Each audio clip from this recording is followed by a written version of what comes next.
Good morning, everyone, and welcome to another day here at the Damage Report. I'm John Iadarola, very lucky to be coming to you on this day of pretty fascinating and in some cases potentially horrifying news with a special guest joining us once again, host of Woke AF, co-host of The New Abnormal, Danielle Moodie. Welcome back to the Damage Report.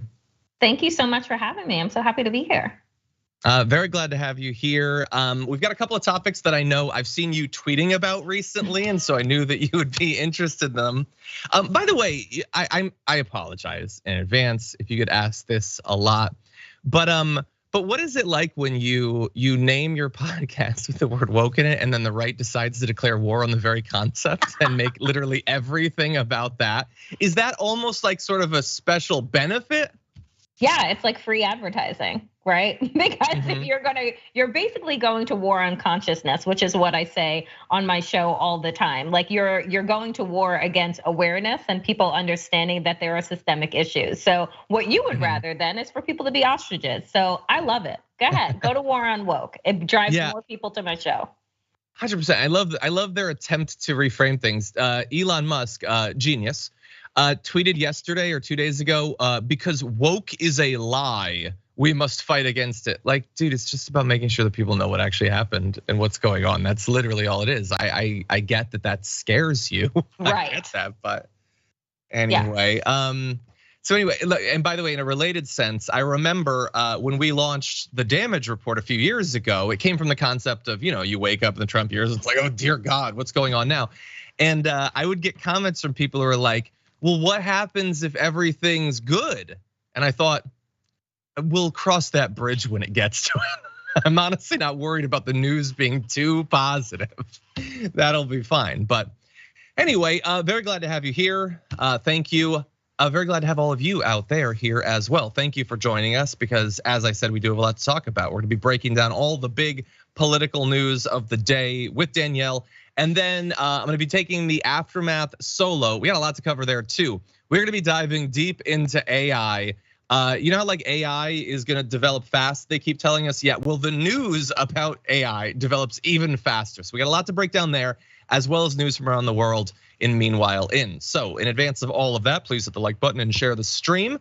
You can reach out to us with breaking news, interesting comments, funny little jokes, and you might win yourself a $100 Blue Apron gift card. So get those comments in and we'll respond as we go. But with all that said, Danielle, you ready to start the show? I am so excited, I'm ready. Okay, well then in that case, let's do it. It's technically 2023, but doesn't it kind of feel like 2015? If you're feeling that, here's why that might be. CNN is gonna be hosting a live town hall with former President Donald Trump. Yep, we're doing it again. The whole thing, we're gonna do the town halls and I hope we get the podium cam soon. But anyway, they say in their announcement that CNN anchor Caitlin Collins is going to be conducting the town hall. It's gonna be taking place Wednesday, May 10th at 9 p.m. Eastern time. And I think sort of demonstrating that they understand that some people might have a problem with this, they attempted to get out in front of criticism by saying CNN has a quote, long-standing tradition of hosting leading presidential candidates for town halls and political events as a critical component of the network's robust campaign coverage. All of that I'll mostly accept. We can debate how robust the campaign coverage is in a substantive sense and the icing out of progressive and leftist candidates and all that. But they do generally bring in presidential candidates. The issue is that there's never really been a presidential candidate like Donald Trump. And this event, by the way, that's not the end of it. They say it's gonna be the quote, first of many in the coming months as CNN correspondents travel across the country to hear directly from voters. Ooh, they're gonna be in diners soon, really exciting.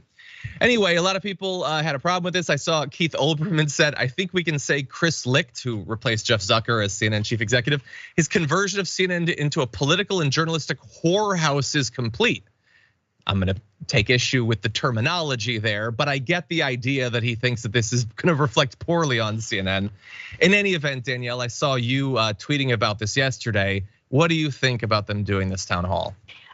Well, what I said in my tweet, not as articulate as Keith Olbermann, I said that CNN is absolute trash. And the reality is, I wish that people would have seen the fine print, which is that they're going to continue to do this as a way to court white Trump voters to their airwaves, right? They're trying to carve in and take over the numbers that Tucker Carlson had. It's with their revolving door of people who we knew were part of the Trump administration, known to lie and carry the water of that administration, that they now have on air as personalities and contributors. So this is just a continuation. I think that it is beyond the pale and ridiculous and dangerous, because maybe Chris Licht doesn't remember, because he's just been CEO for the past year. But I believe that CNN had how many bomb threats happen because of Trump supporters, because of Donald Trump, particularly specifically calling out CNN as the enemy of the people, and they received bomb threats because of it, right? Their on-air hosts have been threatened because of Donald Trump. Yeah. Because of Donald Trump and the types of violent people that follow Donald Trump. So I think that it is incredible that once again, money and power will outweigh the good and safety of our democracy and the people in this country and journalistic integrity and the First Amendment. But go off. Do your thing, CNN. And I hope that their ratings crash and burn the way that 60 Minutes did when they decided to have Marjorie Taylor Greene on and do a whole hour on Marjorie Taylor Greene and all of her QAnon loving thoughts. Yeah, they gave 60 Minutes to someone who doesn't have 60 IQ points. It was an amazing decision on their part. By the way, I have to admit, I'm an idiot, I reacted to this like a lot of people did, and I thought, well, obviously they're doing this for the ratings, but I hadn't made the connection to the Tucker Carlson thing. The timing is so close. That's definitely what it is. Yep. They know that Fox viewers are like adrift. I mean, I guess Fox News is basically the Bud Light of TV these days, so I gotta go somewhere. You're right, they're attempting to tap into that.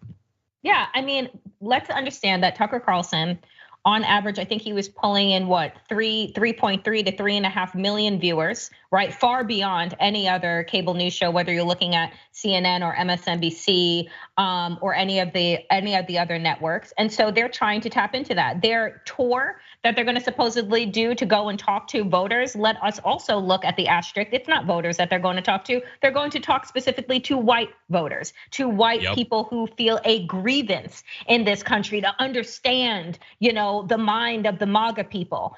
So they're not going to have a town hall in a variety of places that showcase the demographic shift in this country, that showcase people that are actually concerned with the direction that the Republican Party is trying to drag this country. No. They're going to go to these small white rural towns and talk to Trump supporters about why it doesn't matter if the man is twice impeached, has 34 felony counts against him, is currently on trial in New York City for rape, and any other indictments that may come across the summer. Yeah, I'll run through them for us in a sec, but yeah, I think the issue though in defense of the media is that you can really only talk to voters in diners, and I guess no one who isn't white ever eats at a diner, so their hands are really tied, Danielle. I don't know what you want them to do. There are no gathering places other than diners.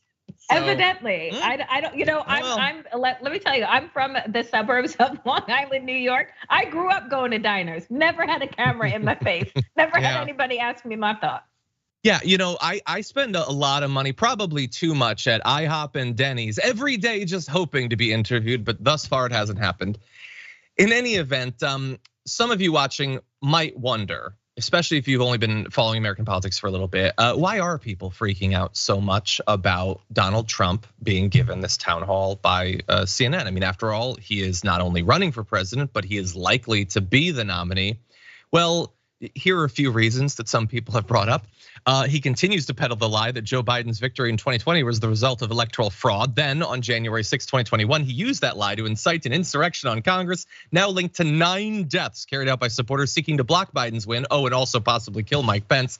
More than 1,000 arrests have been made, hundreds of convictions secured, some for seditious conspiracy.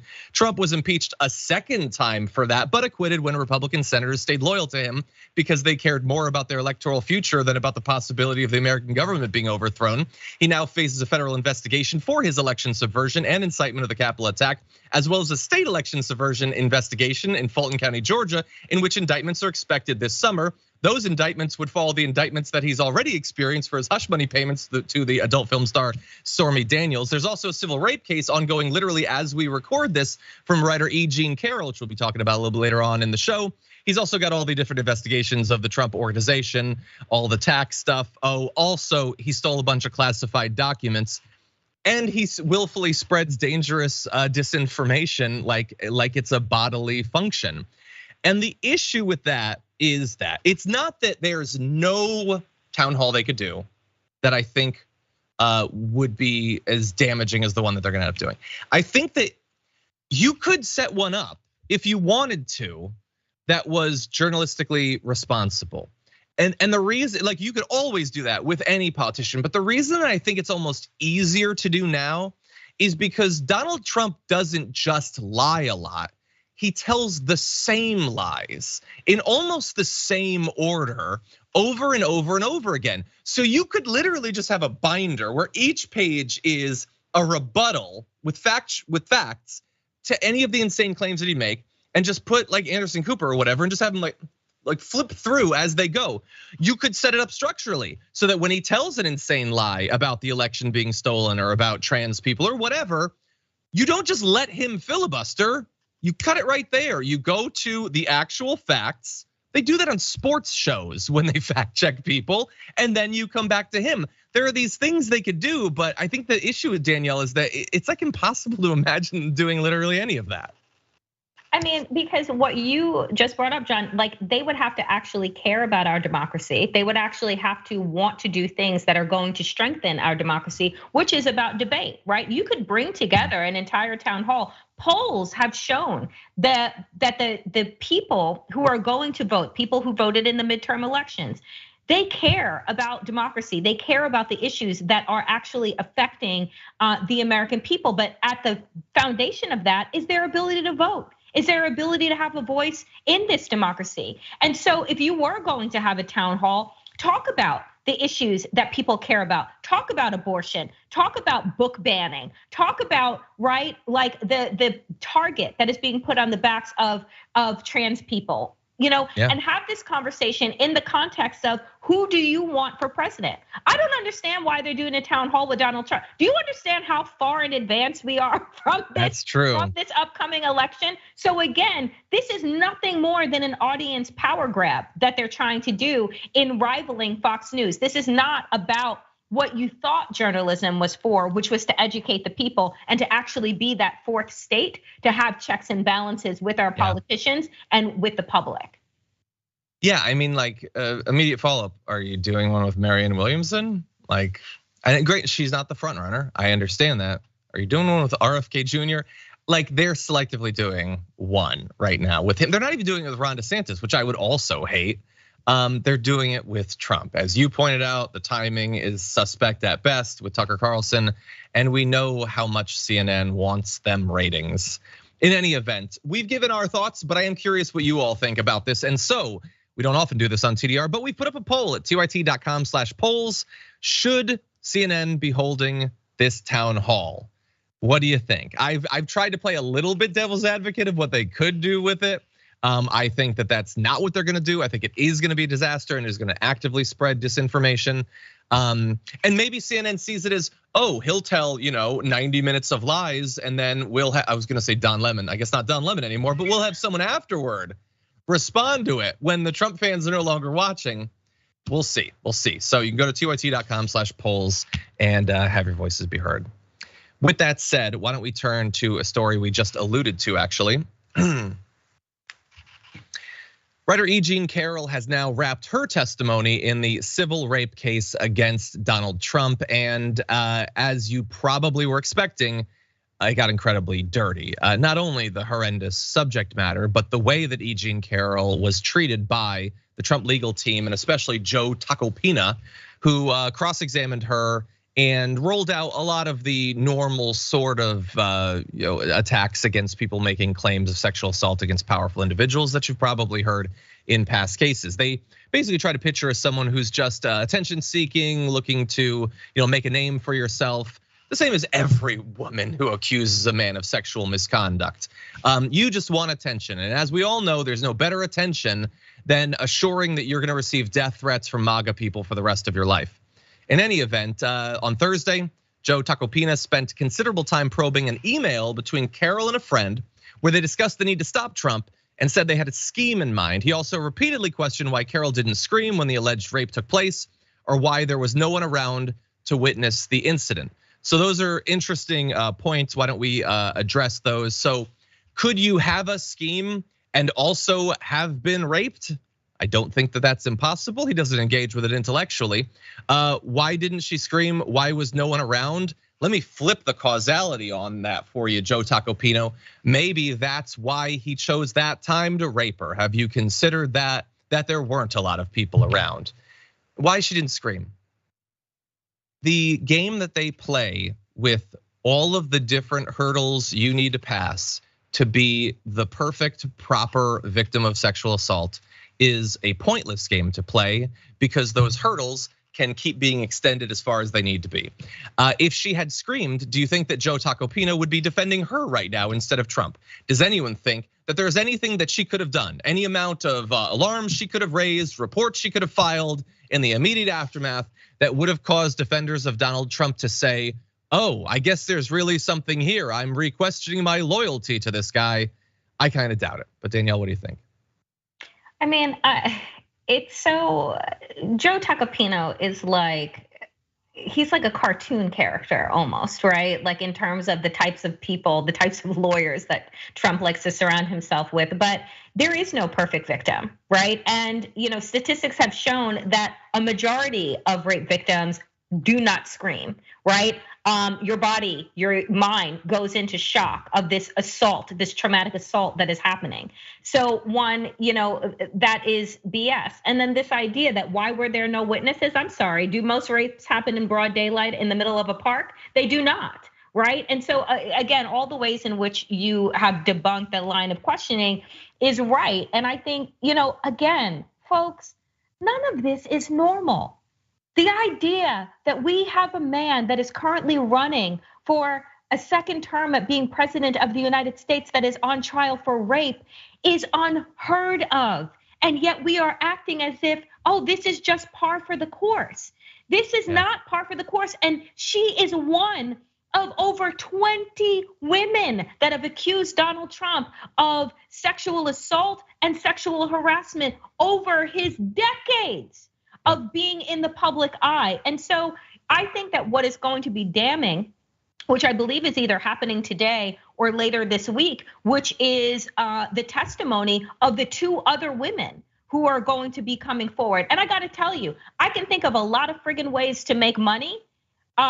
Putting my life on the line and saying that I was raped by a former president of the United States who I know, whose loyal fan base is violent, is not one of them, right? I can think of a lot of other ways to go about making money. This ain't one of them. And so that on its face is just BS. But I think that the testimony from the 2 other women that is going to be was permitted by the judge, is going to show this pattern of abuse that Donald Trump has exercised, because their stories sound really similar, right? And in his own words, when you're a star, they let you do it. Yeah, look, obviously what Donald Trump has said is not itself proof of any individual sexual assault, but as a general rule, if you wanted to inoculate yourself against these sorts of accusations, maybe you wouldn't brag about doing the exact thing that you're being accused of doing. That would be my advice. By the way, isn't it funny that they would have you believe, I don't believe anything that Tacopina is saying or any of the defenders of Donald Trump about what they think about her reaction, that they're genuinely not convinced by it. They believe that if someone rings your doorbell or pulls their car into your driveway, that a reasonable response is, oh my God, just start shooting.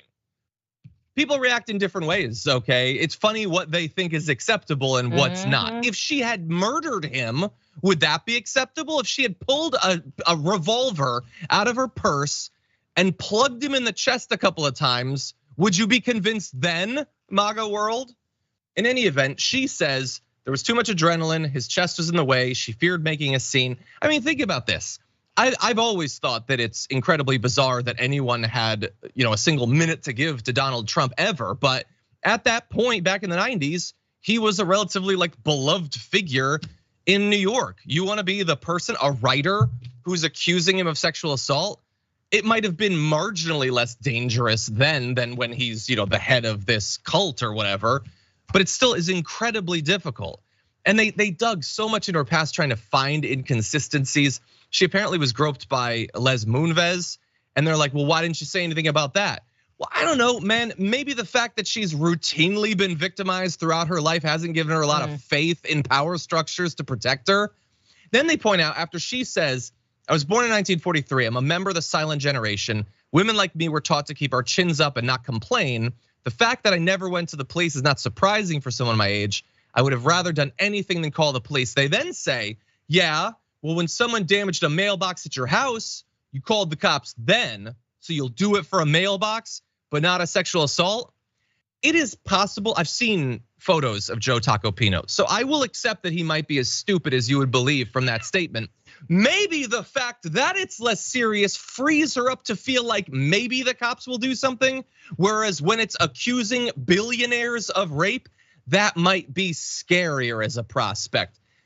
Again, what we're gonna drag Joe Tacopina into the modern world. He's not listening, he doesn't care. He's paid to act like the idiot that he is. But anyway, as you point out, there are multiple contemporaneous witnesses that she told at that time. If they want to make the case that she's been lying about it for 30 years, then go right ahead. But I think that their defense is shaping up to be satisfying to the MAGA base in that it is inherently misogynistic, but beyond that, not particularly convincing. Any final thoughts? I mean, I just think, for Joe Tacopina to even bring up Lee Moonves, wasn't he fired for sexual assault? Didn't the network have to pay out money? So yeah, he was a sexual assaulter. I don't like. Was he trying to help her defense? I have no idea, because I thought that was absolutely ridiculous. But again, the testimony of these other two women, including her, will show the pattern. And again, to your point, if you don't want to be accused of these things, maybe don't be caught saying things on tape that would lead people to believe this is a deep possibility that you're a sexual assaulter. 100%. Okay, everybody, we're gonna take our first break. When we come back though, we're in the opening moments of a major strike that could affect your life. We're gonna be breaking down why the strike was initiated, what effect it might have in the short and long term. So don't go anywhere, we'll be right back.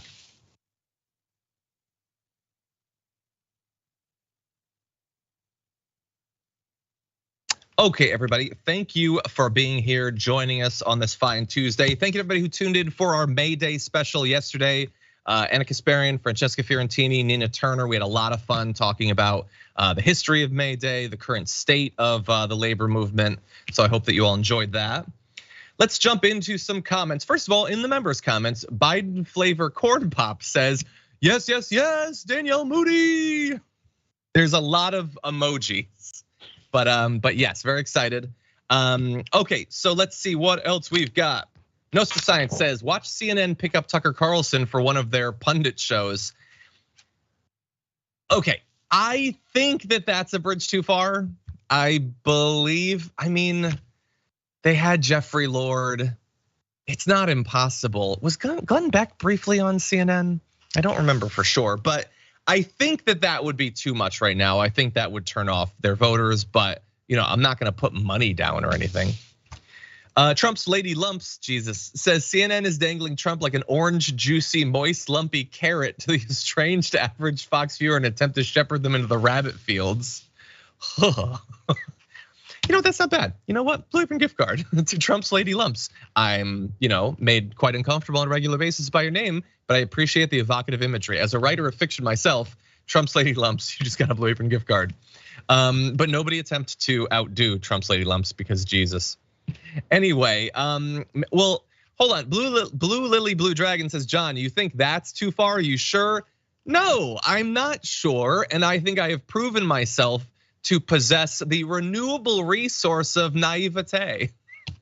When I think I've run out, it just comes back. Anyway, okay, let's see. America Needs a Reboot says, I always ask the right, can you point me to this woke radical mob? I can't seem to find them and I would love to join them. They never have the answer. No, it's like all the QAnon stuff. It is not like inconveniently vague. It is by design vague. It is anything they want it to be, doing anything they want to blame it on. Anyway, over on YouTube, Jayhawker41 the Bald Dragon, welcome to Tier 1 membership. As always, glad to have you aboard. Thank you for being here. Aaron Parker, member for 11 months, says 11 months, and Danielle is here. Best birthday week gift ever. It'll be my 6th annual 30th this year on Friday. Also, hello, John, you're the best. Thank you. Happy to whichever birthday it actually is for you, Aaron. Thank you for being here. Okay, D. Thomas, welcome to Tier 1 membership as well. Thank you to all the members. Members, of course, get the members content. They get the emojis, they get the badge, which changes over time and hatches your egg. You get access at tier 2 to our weekly top 10 list, at tier 3 to our members hangouts. So a lot of fun to be had in the membership. Okay, we have 1 minute. Let's see. Styx Dragon Sharon, I remember, says Dragon Heart to all, and right back to you. Thank you. Sharon Reddy says in a super chat, conclusion, conformity is unhealthy for humans. Reasoning, if that many people were ordinary, the species would be bored extinct. That is interesting. A lot of people have worries about the effect of AI on making people less creative, less able to think critically and creatively. In any event, Stone Crab Angie says, 1975 is when they got rid of lead and gas. I'm convinced these people have brain damage and we need a new approach because logic and reason isn't working.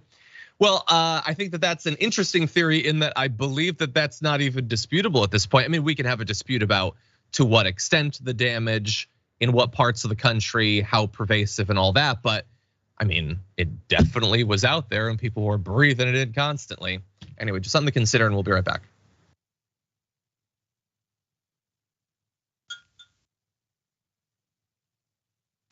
Okay, everybody, to all of you just joining us now, please hit the like button to let everyone know that we're live. And with that, we're gonna jump into some more news. It is now official, we have launched into a major strike. 11,000 members of the Writers Guild of America have gone on their first strike in 1.5 decades over dispute about the compensation, both amount and type of compensation to writers, and how they've been treated during this major transition in TVs and movies, video games, all of that. So the boards of directors of both the East and West Coast divisions of the WGA voted unanimously to call a strike effective 12:01 a.m. Tuesday, meaning we're now into it. And we're gonna give you more information about what they're hoping to achieve and all of that. We're gonna perhaps debate how long we think this will go, but to be clear, it is almost certainly going to be massive in terms of its impact. The last time there was a writer's strike, this is back in 2007 to 2008, work stopped for 100 days. And in that just 100 days, it cost $2.1 billion to California's economy alone. Now, according to the WGA's proposals chart, the Guild's proposals would gain the writers about $429 million in total per year. So actually a small portion of what it's gonna cost the economy if just nothing is being done. The counter proposal from the opposition of the unions, they want to increase it by about $86 billion per year. And so you can see that there is still a very wide chasm between the two positions. That's way more complicated than just raw numbers, but that shows you that there is a lot of distance to be traveled. And so it could be that that 100 days in the last strike is almost nothing compared to what we could be facing right now. By the way, in the time between that last strike and this one, according to the WGA, so bear that in mind, industry profits have improved from $5 billion in 2000 to $28 to $30 billion from 2017 to 2021. And I think they're arguing, I think quite accurately, that if the profits are up so much, especially, and I think most people agree to this, because of the quality of writing in these programs, everybody knows that TV is better than it was a couple of decades ago. Then it kind of seems like some of that financial benefit should go to the writers. We're gonna give you more details, but Danielle, I'm curious, what do you think? I mean, I just don't understand why we can't pay people what they're worth, right? Like, because all this ends up coming back to greed of CEOs and shareholders of these networks that want to be able to take in all of the profits and not pay out the people that are actually making it so that their platforms and their networks are successful in the first place.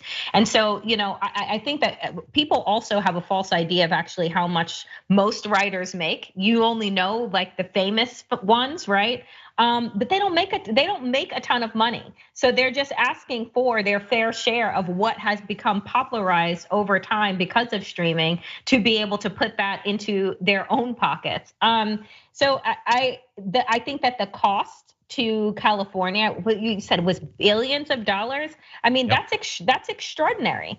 But I hope that a lot of the actors who have a lot of power, directors and what have you, come out in support vocally of the strike, because I think that people should be paid what they're worth. They strike not out of spite, but because they're not being compensated.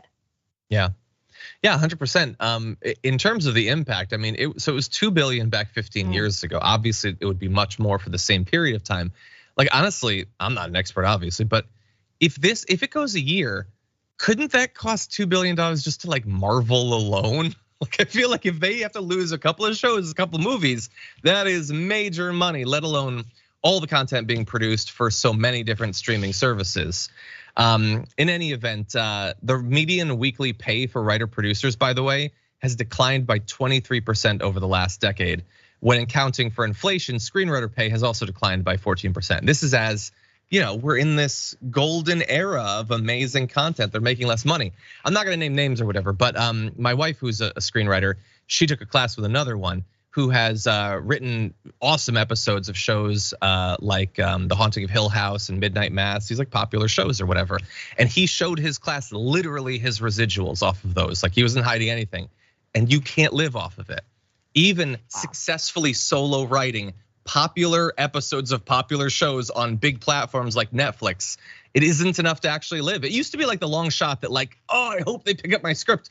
But now, even if they do, you probably still have to bartend or whatever. That's just not tenable. Certainly not if you want to attract creative people giving you awesome work.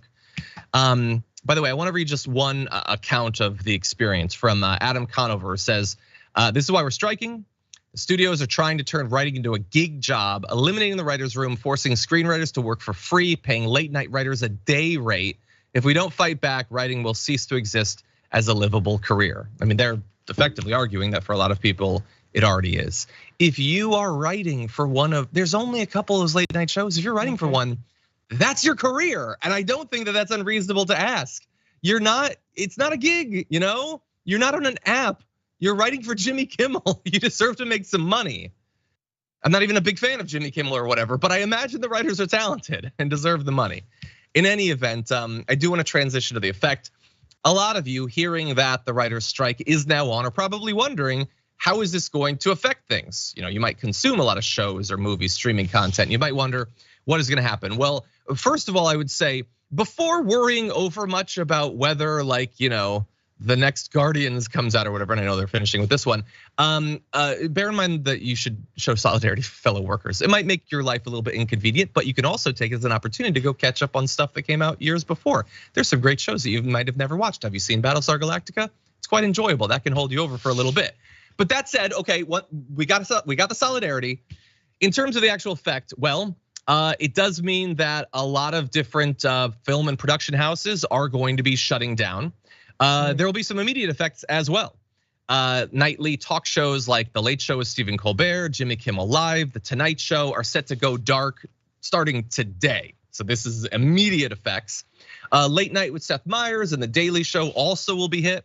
While such weekly shows as Saturday Night Live, Real Time with Bill Maher, and Last Week Tonight will be similarly impacted, though final decisions are expected to be made. I believe they announced that SNL is shutting down for the season. They had 3 more episodes. Pete Davidson was supposed to come back this weekend. I think that that's done. You also have popular broadcast network shows that have been renewed for following seasons starting this fall, including Abbott Elementary, NCIS, and La Brea.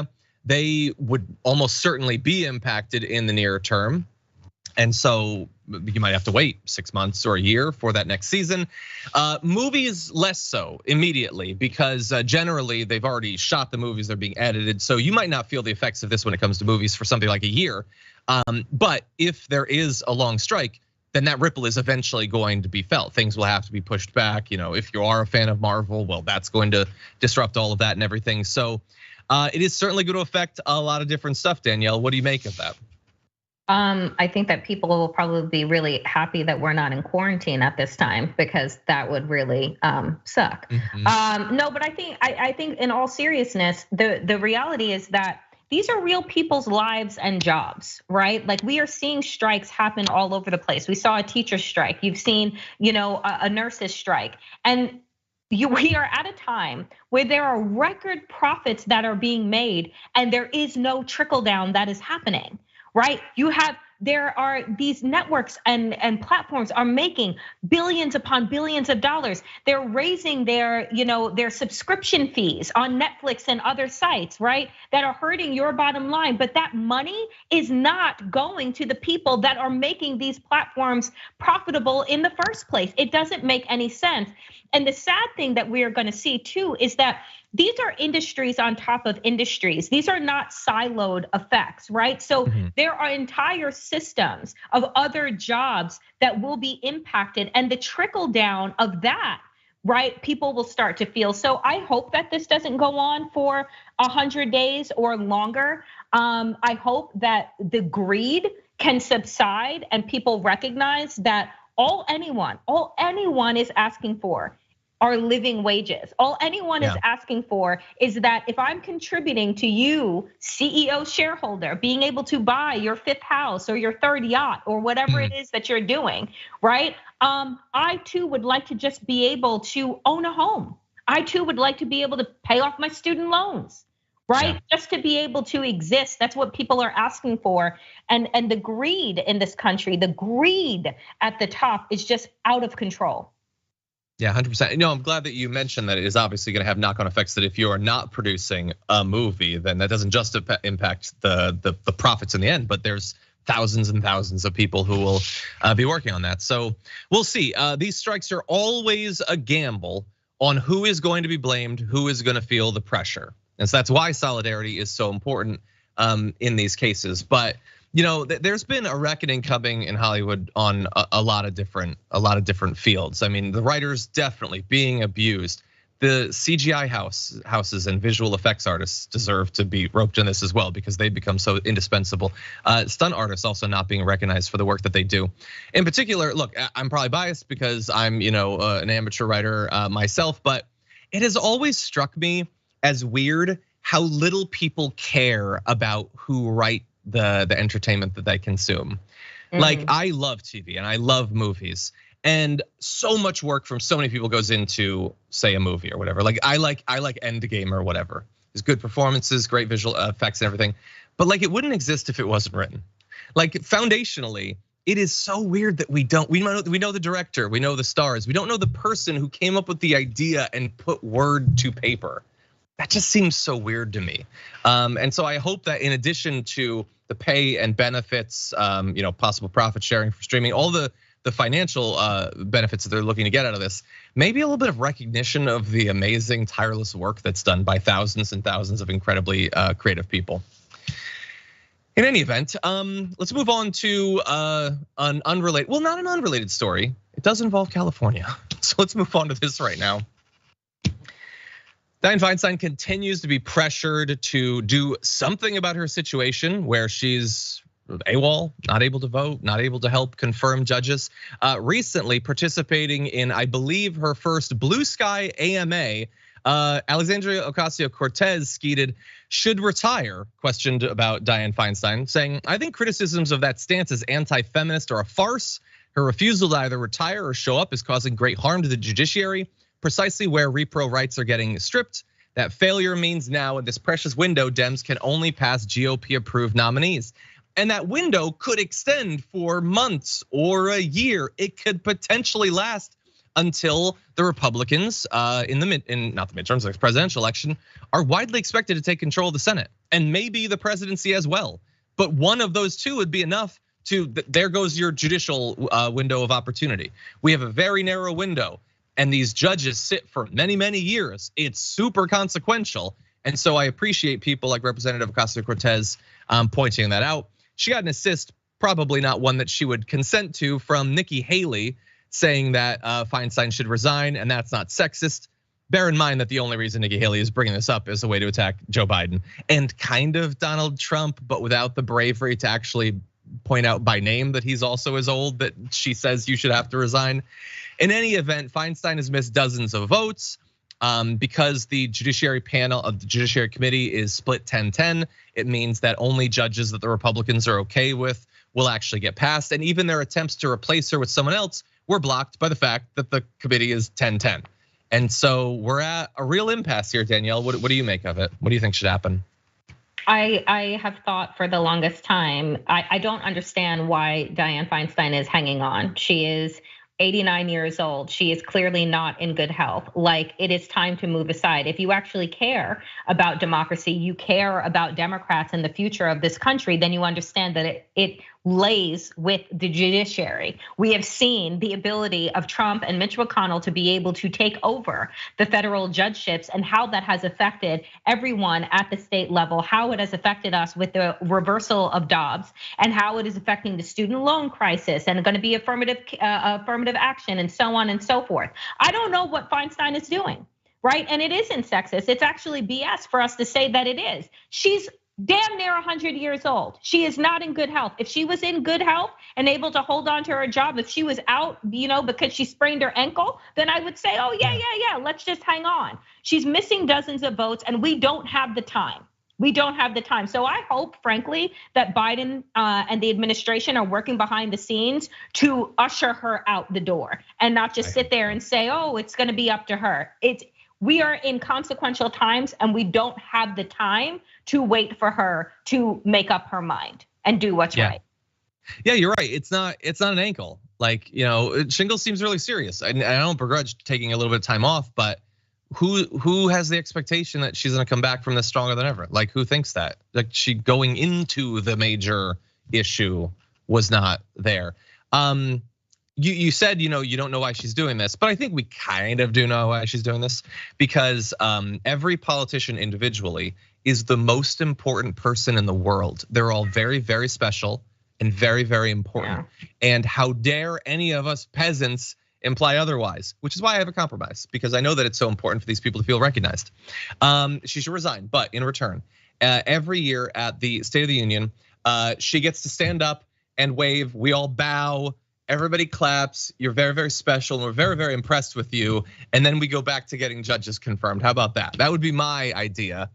The issue is that I am not in charge, and it is actually quite difficult to do anything about this. So just briefly, you might be wondering, have they experienced people being in office but not being able to serve for a long time? Well, yes, they actually have.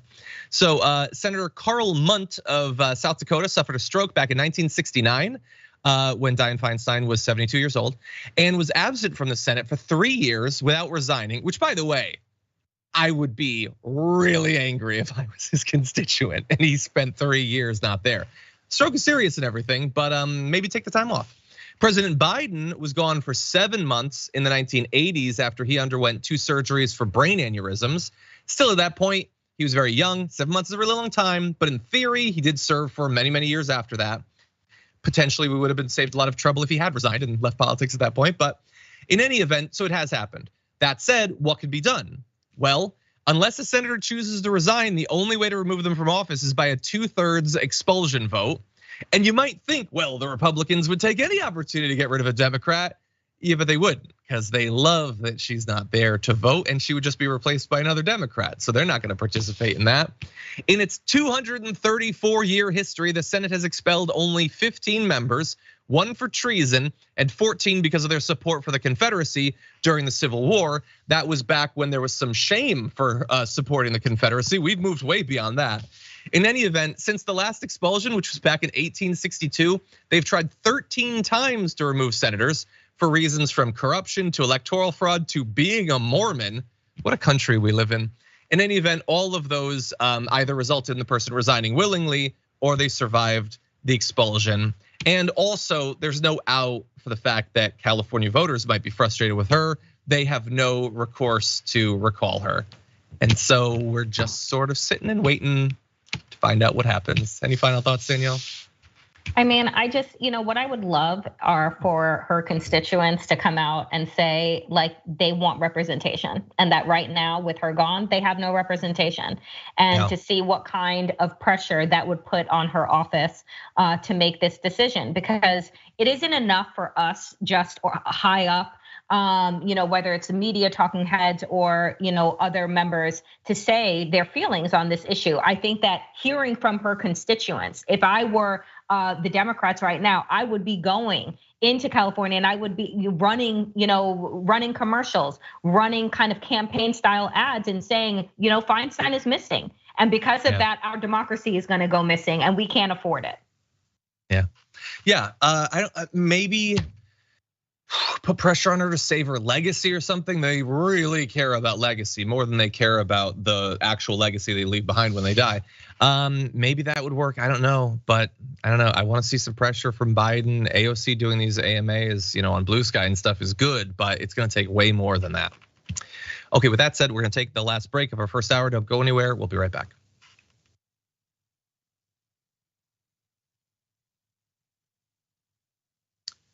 Okay, everybody, thank you all for being here. Let's talk a little bit. I did want to let everyone know, by the way, new drop for Shop TYT. It's not currently available, but pre-order our new black low profile fleece with a little bit of embroidery of the TYT. If you want to rep TYT, but not necessarily have people argue with you in a supermarket, this is a good low profile way to do that. You can pre-order Chop TYT. Anyway, with that said, over in the members' comments, Trump's, I did read that one. Thank you again, Trump's lady lumps, Jesus. Biden flavor corn pop says, Danielle Moodie is my favorite nerd Avenger, and Norm Orenstein wants her to run for POTUS in 24. Possible path. There you go. By the way, if you run, I have to assume that CNN will give you a town hall because they're just giving it to everybody. It's not about Trump. It's not about ratings. They're just offering town halls. Honestly, they say that Tucker Carlson's First Amendment rights were violated by being fired from Fox News. So based on that logic, the fact that I haven't been given a town hall, I kind of feel like it's cancel culture. In any event, okay, Droopy Bosom's Dragon, member for 7 months, says, congratulations on upcoming baby dragon, John. Did you get the crocheted Pop-Tarts I sent you? Also, I turned 58 last month. Well, first of all, happy post-birthday. Yes, I very much did get the crocheted Pop-Tarts. I believe I showed them off, feels like at least weeks ago. If not, I believe you sent them a couple months ago. They're amazing. And so they are crocheted brown sugar cinnamon Pop-Tarts. And I have them by my desk because even though they have been there for a couple months, they still smell like brown sugar cinnamon Pop-Tarts. And I like the smell. Thank you for that. You do amazing work. Okay, Two-Headed Dragon, tier 3 member for 20 months says, I would probably argue that these studios are making more money by sending the VFX budgets overseas to places with bigger subsidies. The amount of CG in these films has increased while the writing, I'd argue, has not improved. Agree to disagree. I like the MCU and I cannot lie. That said, look, it would be great to see some sort of inter-industry solidarity in terms of these deals, wherein maybe as a thing of using WGA writers, you also are required to contract with visual effects studios that operate here inside of the United States. I'm not, a labor leader or whatever, but I would like that as well. But anyway, Osborne said in a comment, has it really been 15 years since Heroes was ruined thanks to the writer's strike? Not blaming the writers on this, just to be sure. It has been. And yes, Danielle, were you a Heroes fan back in the day? I totally was. I loved that show until it was ruined. I really did. It was so good. Some people in our audience are too young to know, but when it came out, because that was like before all of the comic book stuff and everything, it was like we had like Blade, X-Men, and that. Yeah. It was so good. And I kept watching after it was ruined, but like they turned it into The Matrix and there was some good stuff. Kristen Bell was good, but it just fell apart thanks to that strike. Anyway, by the way, a little bit of trivia. I learned that, you know what? Actually, that would be a spoiler for Breaking Bad. The strike really impacted how Breaking Bad developed. I will just say that. If you're interested in Breaking Bad, go look that up. Okay, Michelle Conklin-Kusel says, no writers equals no entertainment. Give them a much bigger slice of the pie. Human intelligence and creativity greater than AI, at least as of right now. But execs, they are like Googling ChatGPT right now to see what they can figure out. And I really hope that it doesn't come to that as a writer myself. Okay, with that said, lots more to get to. Don't go everyone, don't go anywhere, I should say. We'll be right back after this with more news.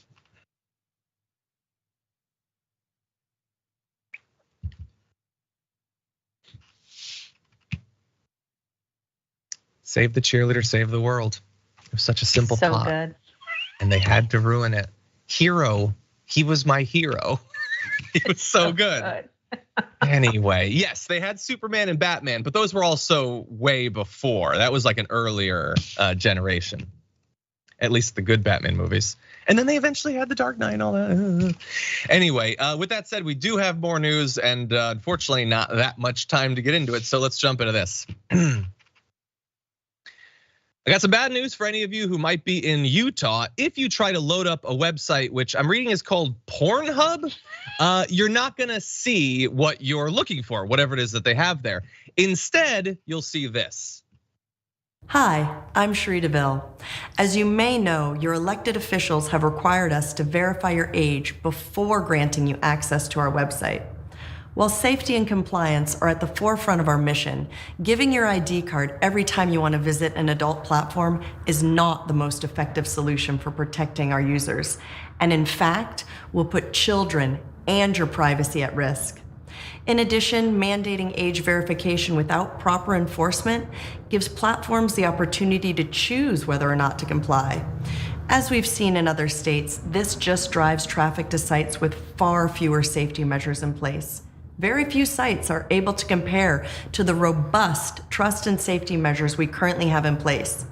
In order to protect children and user privacy, any legislation must be enforced against all platforms offering adult content. So that is both awesome and definitely not what people in Utah were expecting when they tried to log on to whatever Pornhub is. So basically what Sheree DeVille, who by the way has appeared on our show, she's an activist in a number of different topics, including attempting to use pornography to get guys to be a little bit more cautious before jumping into cryptocurrency. That's what we actually talked about. But anyway, there she is attempting to get people to put a little bit of pressure on their government in Utah to dial back some of the legislation they've passed recently, including SB 287, online pornography viewing age requirements, which was passed in March and goes into effect today. In that law, a commercial entity that knowingly and intentionally publishes or distributes material harmful to minors on the internet from a website that contains a substantial portion of such material shall be held liable if the entity fails to perform reasonable age verification methods to verify the age of an individual attempting to access the material. So they have it in Utah. It's working its way through other state legislatures.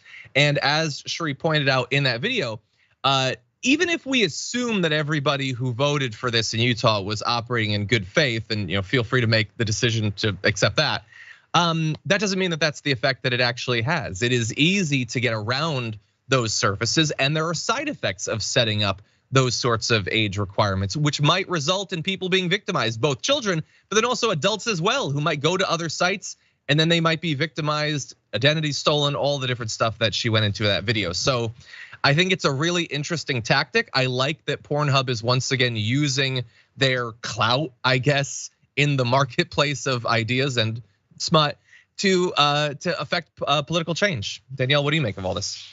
I mean, one, I think that, bravo to Pornhub. I think that what they're doing makes sense. And the reality is that these attempts at supposedly keeping children safe is BS. And I'll just keep saying that. I'm like, do you know what you should be making legislation around? I don't know, gun safety. You wanna, again, these places, they want to ban books and ban drag queens and ban porn and do all of these things to quote unquote keep children safe. But the one thing that we actually need in order to keep children safe would be gun reform. So, attacking private industry as a way to, again, force a political agenda that is around faux ideas around religion and modesty, that's what they're doing. So I think that it's important to call it out. I think that it's important for these private companies like Pornhub and others to flex in a lot of different ways. But again, if you want to keep kids safe, maybe stop them from getting murdered in their classrooms. Just an idea. Yeah, exactly. No, I love what gets to qualify as a threat and what doesn't in America. So yeah, the fact that a trans person exists, mortal threat, needs to be wiped out, legislation everywhere, instantly dozens of bills. The massacres just doesn't even, like they're literally going on camera and saying, we're not gonna fix that.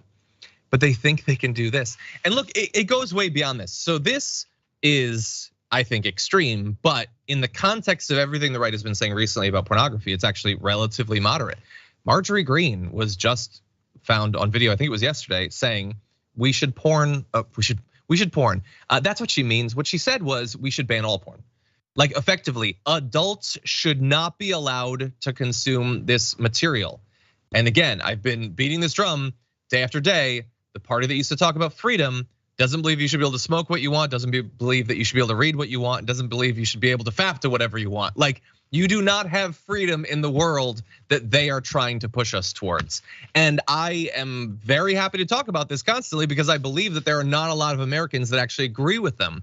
But the issue is that I don't think that the response to these sorts of culture war attacks and rolling back of rights and freedoms is anywhere near as big or as passionate as of right now as the attacks come against it. I think a lot of people, even in the wake of the destruction of Roe v. Wade, still don't understand how radical the other side is, how relentless they are at the state level in passing this sort of BS. And so I think that everybody needs to rise up. I should probably have worded that differently considering the subject matter, but any final thoughts, Danielle? Oh God, that was good. My final thoughts are people need to pay attention to what the Republican agenda is, because they actually do have an agenda, and it is to make sure that everyone thinks like they do, prays like they do, and isn't connected to anything that they find harmful. And it is, to promote their white evangelical Christian agenda. So folks, wake up, vote at all levels of government. Definitely. Well, unfortunately, that's about all the time that we have for this first hour. And it also is regrettably all the time we have with Danielle for today's show. So Danielle, while I would love to have you back on the show as soon as possible, between now and then, where can people follow your work? Yes, thank you so much for having me. It's always a blast. You can follow me on Twitter at D2Cents, DEETWOCENTS, and check out all of my podcasts wherever you get your podcasts, which is Woke AF Daily, Democracy-ish, and The New Abnormal with the Daily Beast. Nice, awesome. Glad to have you here. Have a good one. Thanks. And all of you at home, that is the end of the first hour, but there's much more to come in the aftermath, including news from around the world. And meanwhile, so don't go anywhere. I'll be right back.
Welcome one and all to the Aftermath. I'm John Iadarola. Thank you all for being here. It's just me. Don't go. It's still gonna be good. I'm gonna talk and it's gonna be exciting and slightly depressing briefly, but then fun and fascinating. So don't go anywhere.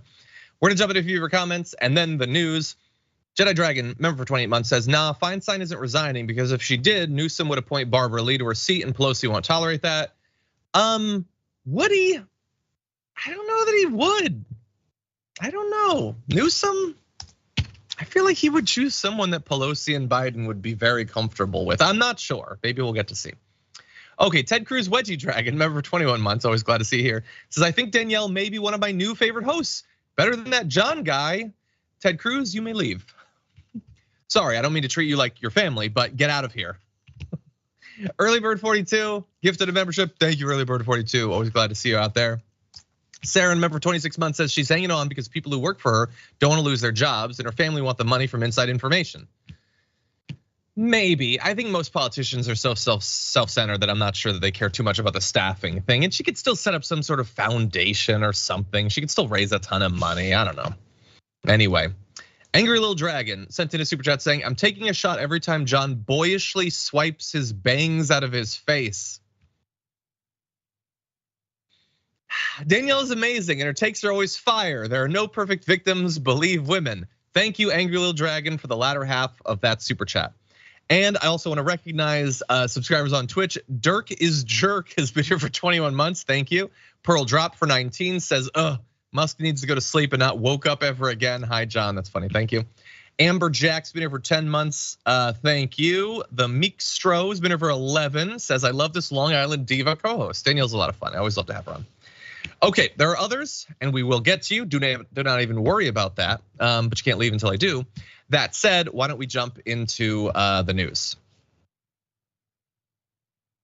At least 6 people are apparently dead as a result of a dust storm that swept across Interstate 55 just outside of Springfield, Illinois, causing a pileup involving as much as 90 vehicles. And when we say a dust storm in this case, we mean something that obviously can do so much damage, to reduce visibility so much, and spread for literally miles that many people were left lost, unable to know where it would be safe to move your cars, literally slamming into each other. You can see that fires were set, cars were destroyed, and many people were injured. Shirley Harper, an 88-year-old, was named as the first victim killed in the tragedy. Only 4 out of the 6 killed have yet been identified. But we do know that in addition to them, many people have been injured as well.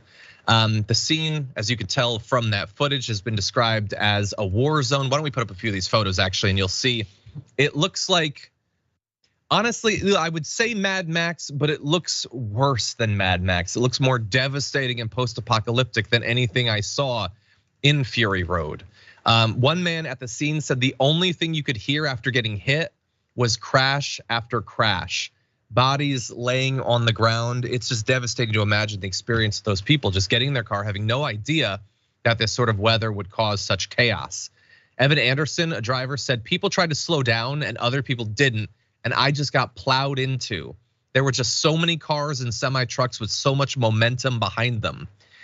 Now, dust storms are not 100% rare in Illinois. They are unusual, especially in rural areas where farmers till their fields. What can basically happen is once the field has been turned, the topsoil or the dirt that's on top gets loose. And if there's enough wind, if there's rough enough weather, then that can blow around and potentially travel very far. It's much less common in the United States, but there are dust storms in the Middle East and parts of Northern Africa where you can potentially have it travel hundreds of miles or more. And there you can see an article where, look, there are a lot of potential explanations for this. And as I said, dust storms are not unheard of, in the United States. It was called the Dust Bowl at one point for a reason. It can happen.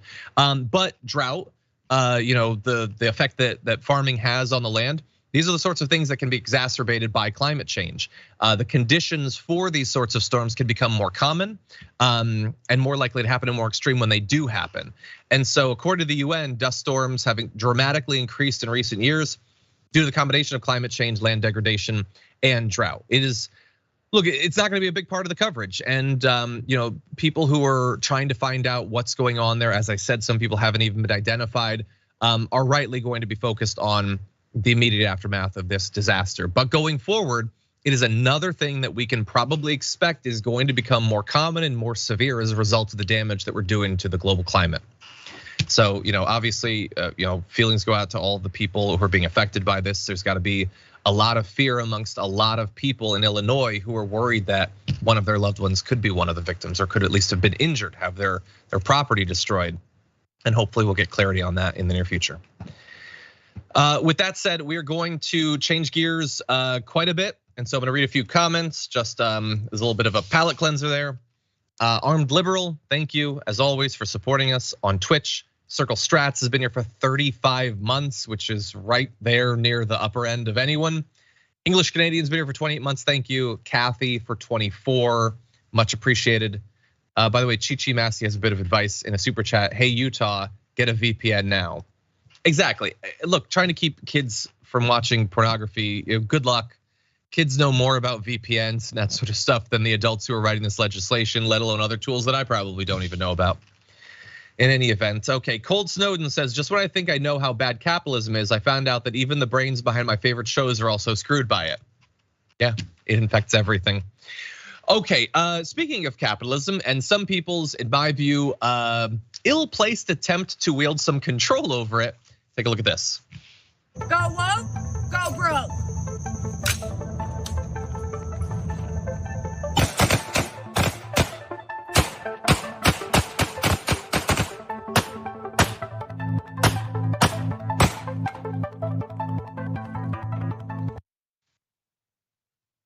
So that just marvelously shot and performed video by, you'll be surprised to find out, pro-Trump influencer Bree Teresi was designed to fight back against the woke, I guess. It's a boycott, you see. She and others don't like what brands like Bud Light, as well as many others, have been up to, and we'll get to those other brands. And so they want to send a strong signal that they are not going to support these companies anymore because of what they've said or done. And so the way you don't support the companies is you go out and buy a whole bunch of their products and then you lay into them with your machine guns. That's how you send a really strong signal about your commitment to stopping cancel culture and your boycott. So anyway, look, there's a lot of criticism. This guy's asking, let me ask you this. Did you ever stop to think about how you're supposed to go broke from being woke with you guys spending money on your merchandise to then destroy? And that has been sort of a common thread through a lot of this. And look, honestly, I think that a lot of conservatives are really between a rock and a hard place, with the rock representing their brains in this case. They really want to boycott these brands because they really, really like canceling things, despite everything they've said over the years. But then they also really, really want clout. And there's not a lot of clout to be had from just not purchasing a thing. That video sucks. It's pretty boring. If you just open up your fridge and show that there's no beer in there, that's just a sad fridge. I think we can all agree on that. Better to open up the fridge, show that there's Bud Light, and then blow it up with a bunch of dynamite or something like that. That's how you get clout while also completely undercutting the boycott that you supposedly support. But as I said, that video by Bree Teresi or whatever did not just feature Bud Light. It also featured Tampax and Honey Birdette, a brand I've literally never heard of before. So why was she mad at those brands? Well, Tampax put out a statement on Twitter that says, fact, not all women have periods. Also a fact, not all people with periods are women. Let's celebrate the diversity of all people who bleed. So those statements are indisputable. Here's another interesting indisputable fact. That tweet was put out 3 years ago. Bree Teresi holds a grudge. I can say that about her. It was a tweet 3 years ago. Honestly, even if you wanted to hold a grudge, how do you remember that after all we've been through? That was before the election that Dark Brandon stole. Haven't you had other things to occupy your mind? No, but the rage continues. And then Honey Birdette Lingerie put out a picture of a non-binary model. I don't know, I'm gonna check how many decades ago this was put out. Maybe it's recent, I don't know. But in any event, you can see why Bree Teresi and other pro-Trumpers would be mad. After all, it's a non-binary person existing, and also, no wait, that's it. It's a non-binary person existing, and the brand is not actively pretending that those people don't exist or that they don't potentially buy their products. Look, I believe that if you want to engage, that was from April 11th, so that was only a few weeks ago. So I guess a little bit more modern. If you want to boycott a product, you boycott a product. If you want to fake boycott a product while actually buying more of the product, then you could do that too. You can spend your money however you want or not spend your money however you want. But what you cannot do is do all of whatever that is and then go back to saying that you're for free speech, you're against cancel culture and all of that stuff. If what you actually believe is that people should make purchasing decisions based on how closely companies align with their political and social values, then you can hold that position. But that's not a position that you've been super respectful or supportive of in the past. So I would just say, maybe put down the rifle for a bit, stop buying products you hate, and spend a little bit of time figuring out what your actual position is, and then go forward based on that.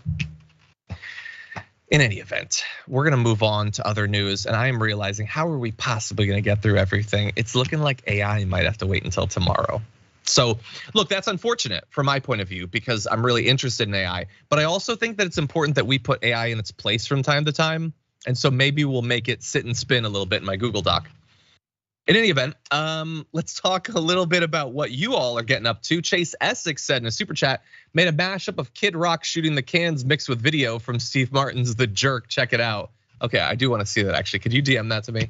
Thank you. Or if you're on Blue Sky, I guess just skeet it at me because they don't have DMs yet. In any event, Link Retro has been here for 7 months on Twitch. Thank you for that. Moon Raven, member for 26 months on YouTube, says, I would never go to Chick-fil-A, but I don't go out and buy a bunch of chicken sandwiches and blow them up in my yard. Yeah, because you're a rational person with hobbies and a life, as Bart would say. You have something called a life, anyway. Neuropithecus, I just want to read this comment because I really appreciate this. It says, corporate media is now and always has been a free platform for fascists in this country. No great shocker, they want and need the choice to be between Trump or Biden because deep pockets will get deeper with either. We need candidates that people actually approve of. Once again, we have no one and the money interests have both. Yes, now look, I don't think that they have both to the same exact extent. I think that if Trump gets in, then that's $3 trillion more in tax cuts. I don't think that that's incredibly likely with Biden. There are definitely financial consequences of one choice versus another, but not all of the financial choices that there should be.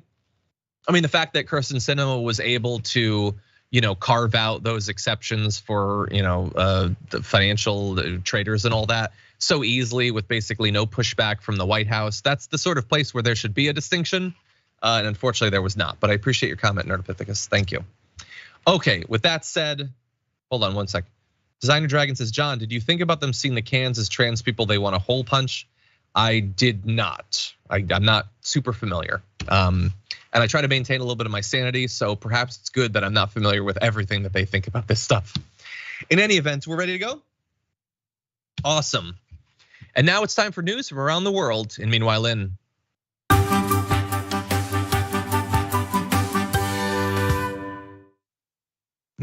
in Japan, they are planning to ban upskirting as part of a sweeping reform of sex crime laws.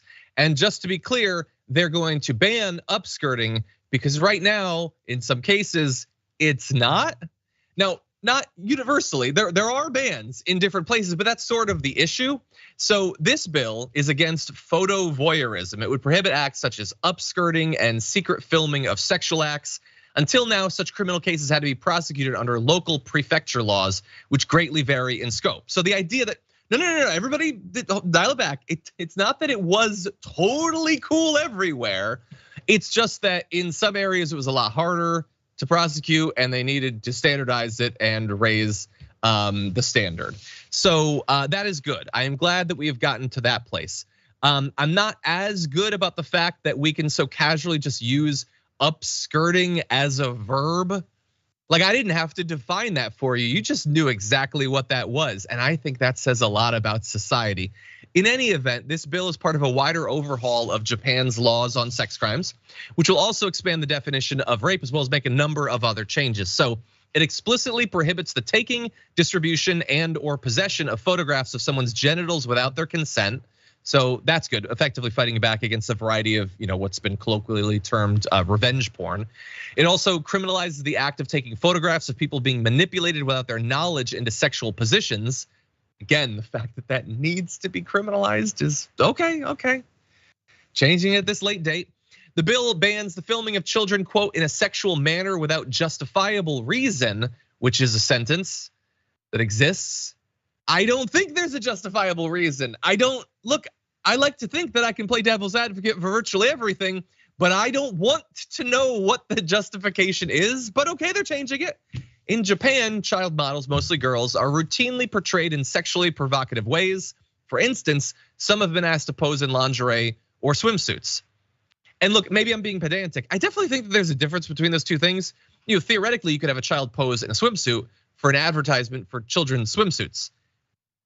There's no children's lingerie, or there probably shouldn't be. So I'm not sure why you would need the photos for that. Now, to be fair, glass houses and all that with the pageants that we have over here. And there have been a lot of scandals involving sexualization of children in advertisements and stuff like that. I'm not gonna rehash everything, but this is not a uniquely Japanese problem, just to be clear. And look, they're tackling it. So I guess that's something. Now, according to local media reports, photographs of athletes in sporting attire have sometimes also been used for sexual or malicious purposes. I don't know exactly what that means. I mean, if that means that someone's looking at them and using them for sexual purposes, I get the concept of that. I don't know what the malicious purposes are. I don't know if they're talking about blackmail or whatever, but basically we've waded into a very deep pool with a lot going on. By the way, also just throwing it out there, the age of consent in Japan is 13, which is the lowest of all G7 countries, although they have recently proposed they're raising it to 16. So what you basically are seeing is a fairly broad rebooting of their approach to a lot of different types of law. And I think, look, as someone who doesn't live in that country and doesn't have a lot of experience with it, it's easy for me to just say, well, why is it taking you so long to do this? And I will to some extent say that. But every country has problems. America certainly has a lot of really weird hangups and laws when it comes to stuff having to do with sexuality. So I will give them credit for engaging with this. It is difficult to make a lot of changes all at once, and it seems like a lot of these are probably overdue. And with that, meanwhile, in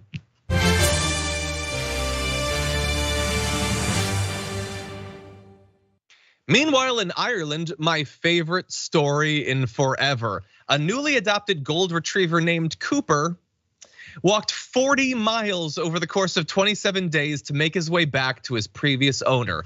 Here is Cooper. I don't know. That's the photo they had in the article, but it could honestly be any golden retriever. And let's keep it real. While they're very good boys and girls, they also kind of all look the same. And so I don't know, maybe that's Cooper, maybe that's not. I love Cooper either way. And if that's not Cooper, I also love that dog. I want to be very clear about that. But Cooper's escape came as he arrived at his new home, jumping out of the car and bundling his new owner out of the way, which is a great turn of phrase, and then took off, hitting the old dusty trail for 27 days. So it started in Dungannon, I think I pronounced that right, in Northern Ireland, and ended in his home Tobermoor, County Londonderry. They really know how to name things over in Ireland. In any event, it's a long journey. Now it did take 27 days, but in his defense, he's a dog. So no Google Maps really, or any maps, or cognition or anything. The fact that he got back at all is actually kind of miraculous. And if this is striking any of you as like a modern day reboot of Homeward Bound, yes, me too. And that's why I wanted to talk about this, because Homeward Bound is legit like one of my 10 favorite movies of all time. In any event, the charity Lost Paws Northern Ireland helped the owner, a photographer, track the pup down, said that the dog's instinct guided him through the long journey through woods and main roads and evading wary sheep farmers without any help from humans. And we don't know a lot about the journey, although I wish that someone had the forethought to strap a GoPro to Cooper's back. But we do know that it was rough on him. He did lose a lot of weight and is now expected to spend a lot of time resting, eating small meals to gradually build back up his strength for whatever his next adventure is. And if I know anything from these movies, it's that the second dog movie has to take place in the big city. And so I think Cooper's going to London, and I'm here for it. And meanwhile,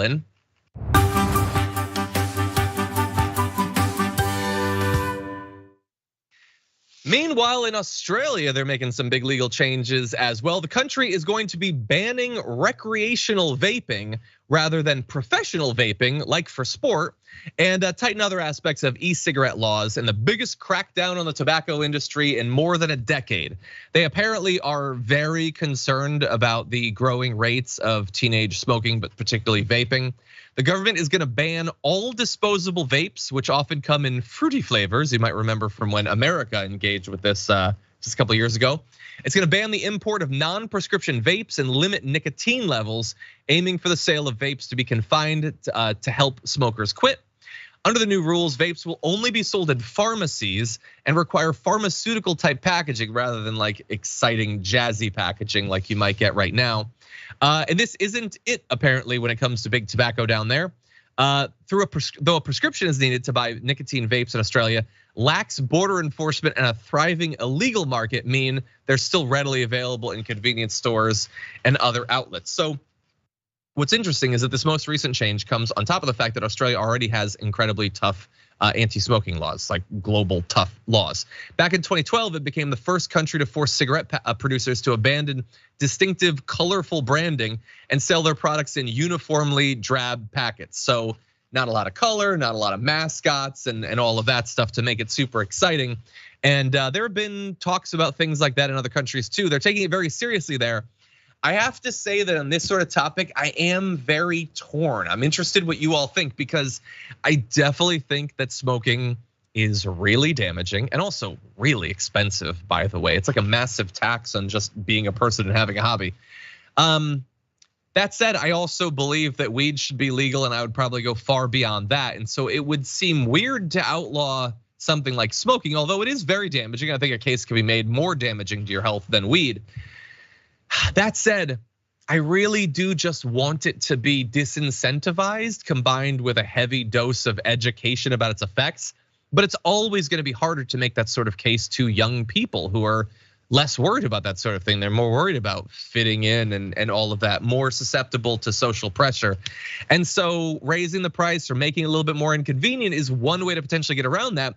But it also is not at all surprising that it led to a black market, because that's what black markets serve, to produce access to these sorts of banned products. So, it is an interesting fight that Australia is engaged in. It's a little bit different than, in general, the approach here in the United States or in a lot of countries.